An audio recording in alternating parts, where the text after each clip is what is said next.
तमिळनाडूत अण्णामलईंच्या राजीनाम्यानंतर भाजपला धक्का. भाजपच्या उपाध्यक्ष सचिवांसह 15 नेत्यांचा पक्षाला रामराम. उपाध्यक्ष करून नागराजन, राज्य सचिव समिती व्यंकटेश यांचा सदस्यत्वाचा राजीनामा.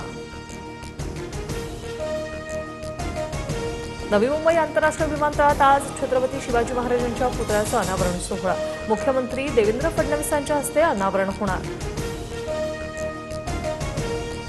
वाशीमध्ये नकली नोटा चलनात आणण्याचा प्रयत्न, आरोपीला अटक. 10 लाख रुपयांच्या नकली नोटा जप्त. आरोपीचे 2 साथीदार टोलनाक्यावरून फरार झाल्याची माहिती.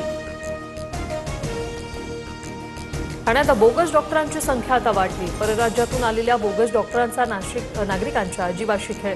घोडबंदर, ठाणे, कळवा, मुंब्रा, दिवा भागात डॉक्टरांचे दवाखाने. कारवाई होत नसल्याचा नागरिकांचा आरोप.